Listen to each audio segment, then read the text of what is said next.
Why I left the Jehovah's Witness cult. I'm going to share that with you today. Hey, it's Gary Coxe, business and life strategist.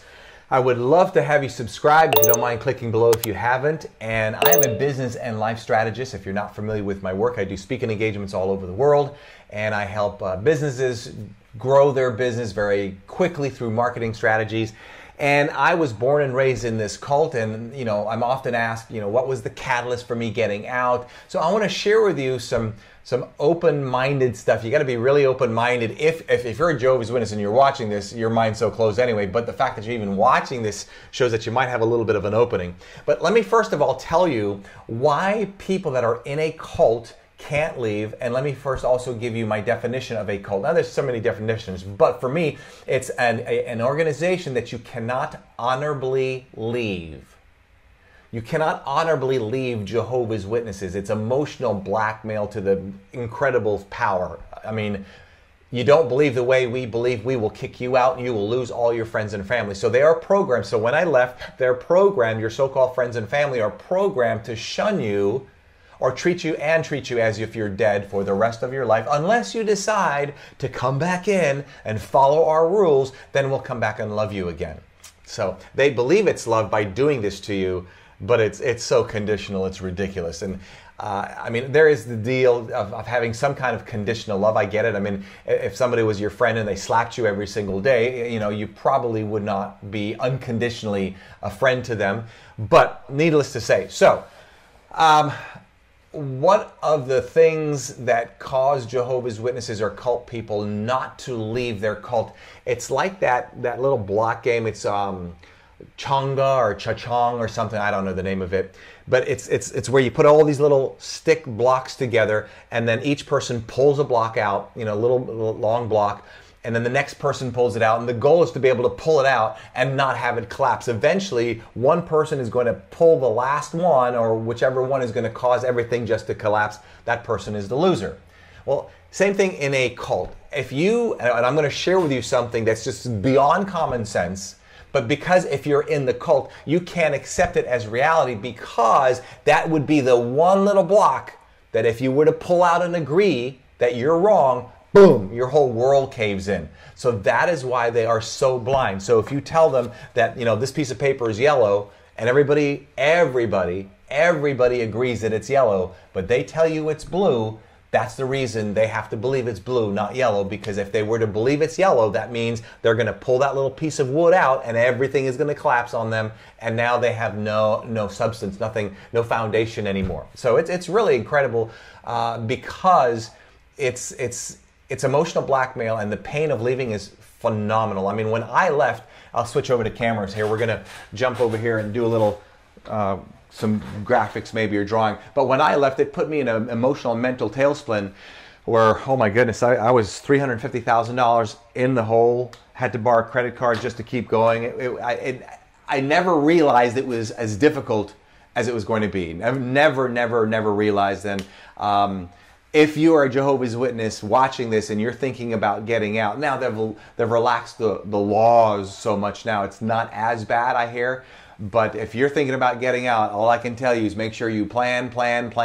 So somebody recently asked me, what were the catalysts for you to leave this cult? So let me share with you a couple things. The first one was hypocrisy. Now, all religions are hypocritical. We're all hypocritical to some degree. But the hypocrisy in this religion is crazy, not to mention the protection of pedophilia, unbelievable. If you go to any Jehovah's Witness church and you find somebody that's been in it any length of time, they won't be honest with you, but if you develop a relationship with them and ask them, do you know anybody in your church that's been molested?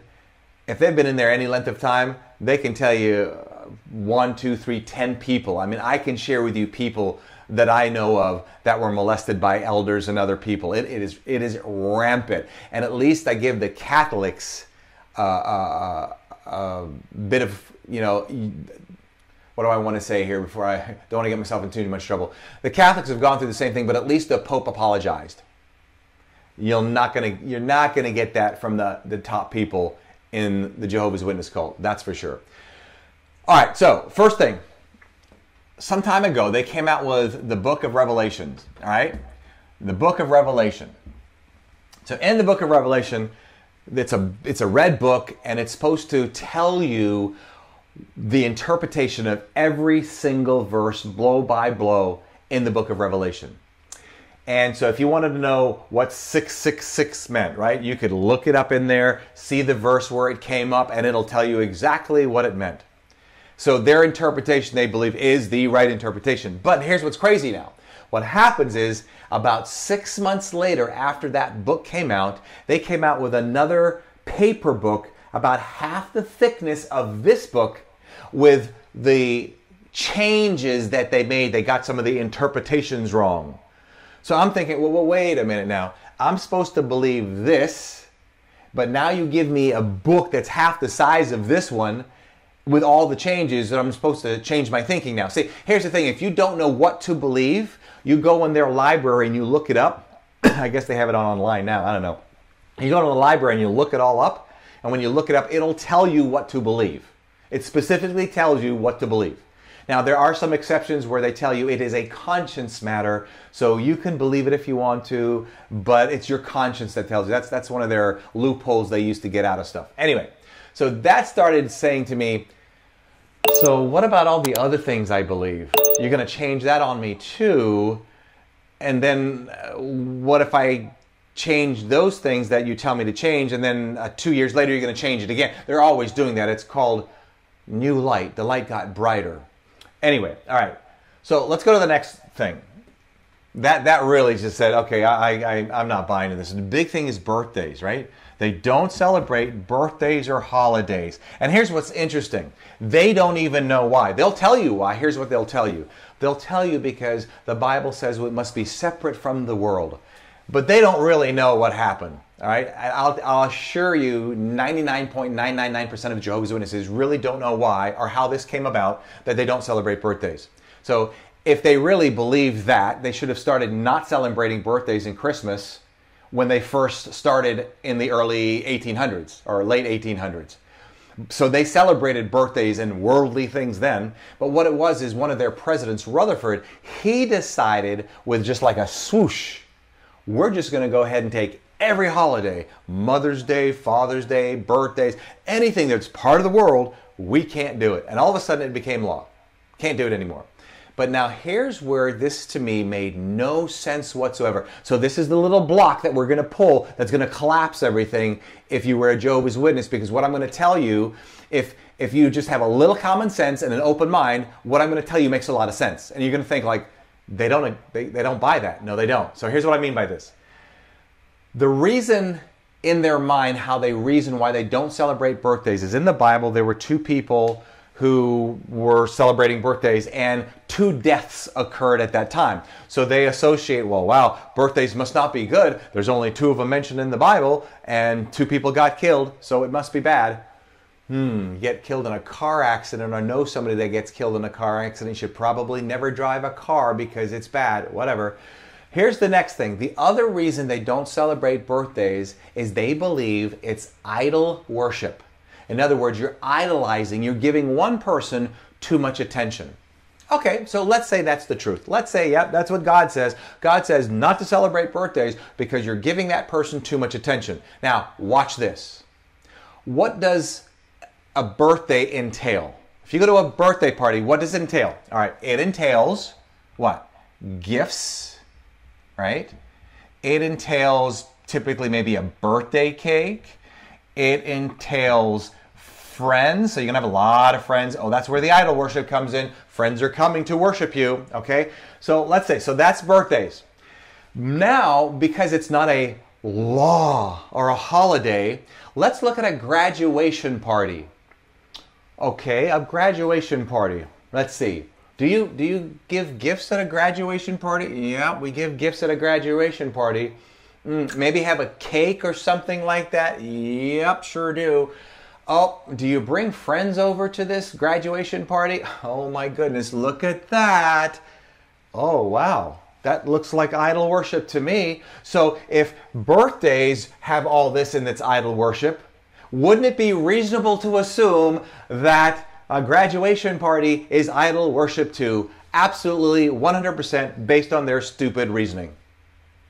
Makes sense to me. But because it's not one of the laws or a holiday from the world, we can go ahead and do idol worship over here at a graduation party. What about when a baby's getting born, right? You're going to have a little party before the baby's born. It's the same thing. Gifts, maybe a little cake, a bunch of friends. You're giving idol worship to the baby before it's born, but you can't give the idol worship to the baby or you or me or whatever after it's born. Some of this stuff just doesn't make any sense. And then, of course, if you don't agree with them, they will kick you out and you will be shunned and treated as if you're dead for the rest of your life. So that is one of the reasons I left the cult of Jehovah's Witnesses. I'd love to see your comments below. And I could go on literally for hours upon hours upon hours about the BS that this cult believes. But more than anything, what it does, they get you isolated from your friends that don't believe the way you believe. So if you were to leave, you have nobody. When I left, I had virtually no friends, maybe one or two, and that was pretty much just about it. I literally started my life from scratch. It would be like me taking you and telling you in a snap of a finger, you are going to lose all your friends and family. You'll never talk to them again. And I remember a Jehovah's Witness after I left this says, well, that was your choice. You're darn right it was my choice. Even though it was difficult, one thing I have is I have freedom. I have freedom to think the way I want to think. Of course, they're going to say, well, we do too. No, you don't. No, you don't. No, you don't. Because if you think opposite from what they think, they will kick you out. And that is what you call a cult. Hey, I'm out of here. Hope you've enjoyed this somewhat controversial topic. Love to see your comments below. Subscribe as well. And if you'd like some more information on personal growth and success, make sure you subscribe and you'll get tons of videos. We'll be putting a bunch more out. And hopefully maybe down the road I'll get to meet with you. I do like to try to reply to as many of the comments below as I possibly can. I'm out of here. Between now and the next time we get the chat, you know what to do. And if you don't, you do now. Don't let anything or anyone rent space in your head. Have an awesome day. We'll see you.